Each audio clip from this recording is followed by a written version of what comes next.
Meet the Barclay twins, Frederick and David, far from your typical London success story.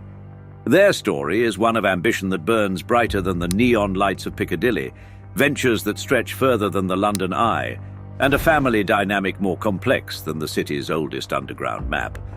And in the end, the empire they so carefully constructed with all the cunning of a British fox tumbled down with the grace of a poorly played game of croquet. But how did two brothers from a modest London home build an empire that rivaled royal treasures, and what secrets are they hiding in their vault? Strap in, it's going to be an empire-building adventure. Initiating their saga in 1934, the Barclays' tale unfolds with a Dickensian twist. Born to a Scottish baker known for his confectionery prowess in London's Hammersmith, the twins set off on their path by 12. As they reached 16, an awakening interest in the financial domain soon gave way to the fascination of entrepreneurship, guiding them towards their inaugural venture in painting and decorating. Now, let's fast forward to the swinging 60s, a decade that treated the Barclays kindly and cruelly. They ventured into real estate, soaring to new heights with their estate agency Hillgate, only to crash spectacularly due to a leasing fiasco.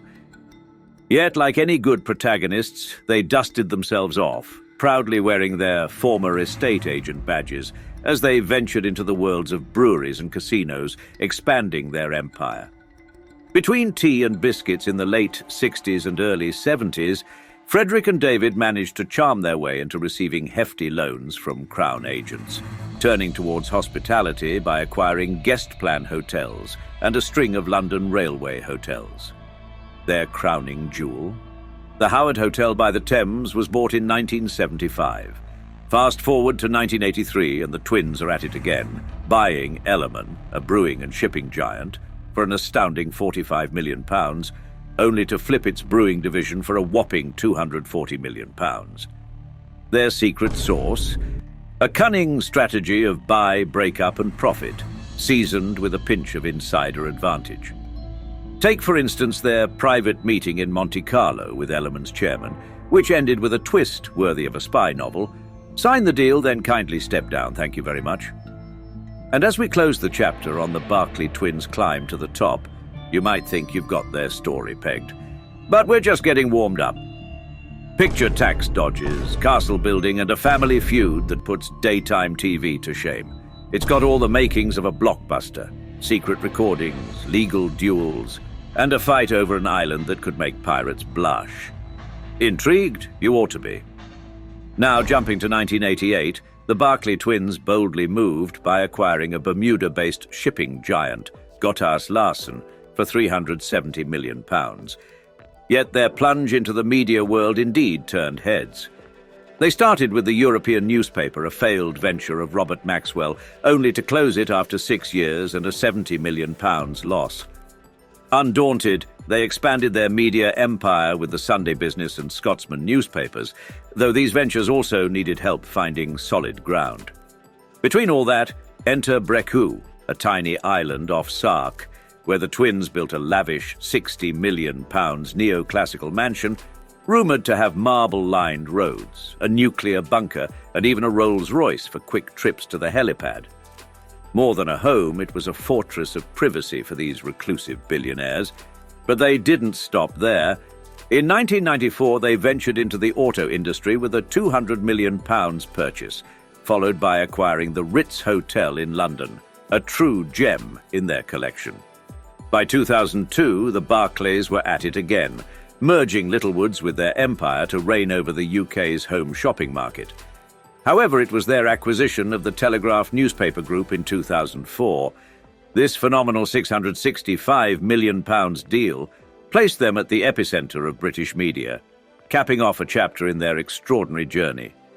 Frederick's take on their foray was characteristically blunt, asserting, "David is the newspaper fanatic, I just sign the checks." Their stewardship of the Telegraph sparked debates, with their role in exposing scandals praised, yet their management raised eyebrows. Feeling like a candy store kid, David relished his ownership, proclaiming, "I owned the toy shop and got to play in it." David's interpretations of biblical stories like King Nebuchadnezzar's dream mirrored his views on Brexit, showcasing his penchant for mixing prophecy with politics. Imagine discussing the future of continents with your pal, Paul Dacre, over tea, only for Boris Johnson to ring you up and you telling him, "Boris, I am in a meeting. I shall call you later." Talk about having connections. By 2004, their wealth hit £750 million, ranking them 42nd on the Sunday Times rich list. They sold the Scotsman publications for £160 million a year later, aiming to expand their empire. Their net worth soared to £1.8 billion by 2006, thanks partly to selling handbag.com for a £22 million profit. 2008 saw them face defeat in SARK's first democratic election, after which they closed their businesses there in frustration. By 2009, they had acquired Woolworths and Ladybird, further growing their empire, and by 2012 they led the media rich list with £2.25 billion. However, by 2019, rumours of internal strife emerged, ending in the controversial sale of the Ritz in 2020, amidst family disputes and legal drama. Despite all this, their investment acumen kept their estimated wealth at £7 billion. The Barclay twins, often finishing each other's sentences, balanced each other perfectly, David the daredevil and Frederick the cautious. But despite having reached the top, how did they stay there? And how did they sustain whatever was left of their empire? No tale of triumph is ever complete without its share of scandal, wrapped in a fine layer of controversy. This takes us to the more colourful chapters of the Barclay twins' story. First, based on a 2012 investigation, The Guardian accused the twins of being tax exiles in Monaco, dodging UK taxes while operating their empire. When asked about his tax status, Frederick famously quipped, "I'm here for my health." Meanwhile, a BBC investigation revealed the Ritz Hotel, owned by Barclays back then, hadn't paid corporate tax for 17 years, thanks to legal tax breaks. But the Barclay twins' story isn't just about financial maneuvers, it's drama-filled. After buying the tiny island of Brécourt, they got into a feud with the neighbouring Sark over its old-fashioned rules, including a car ban which escalated into a full-blown legal battle, pushing Sark towards democracy. Despite their efforts to influence Sark's politics, the Barclay twins' plan backfired, threatening the island's economy and leading to a Supreme Court defeat. Yet they continued their campaign, notably targeting Sark's only doctor in a controversial media attack. The drama didn't stop with island disputes. Frederick's divorce proceedings turned into a spectacle of accusations and legal wrangling, with a judge sharply criticising him for not selling a yacht to pay £100 million in divorce settlement fees and other legal fees and maintenance costs. Then, the family saga took a spy thriller turn with a secret recording incident at the Ritz Hotel. David's sons unknowingly recorded Frederick and his daughter Amanda, turning a family feud into a high-stakes drama. The operation led to a court case over privacy and data protection laws, with Frederick revealing CCTV footage of the espionage in court. So controversy often follows success like a shadow. But did the Barclays manage to outshine their darkest moments, or did they learn to dance with their shadows? This then takes us to the present day, 2024.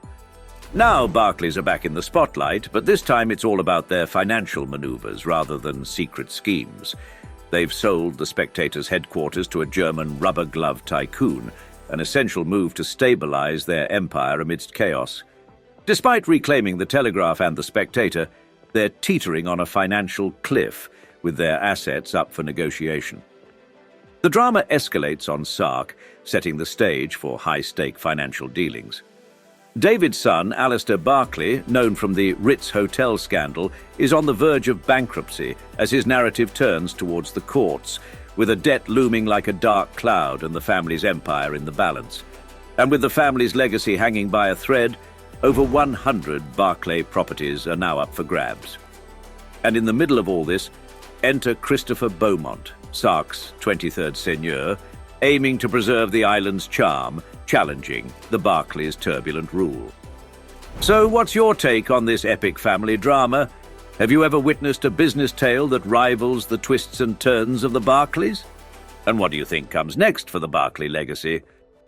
Well, we know one thing.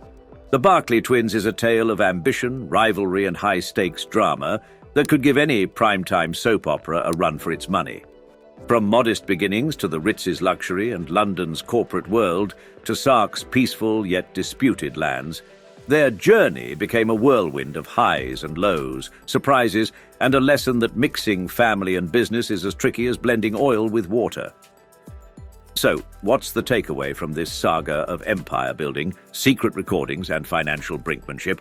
Ambition is boundless, yet so are the complications of family bonds. Now over to you.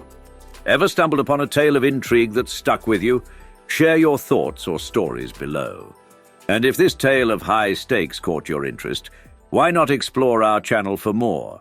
Remember to subscribe, like, and share this video with friends.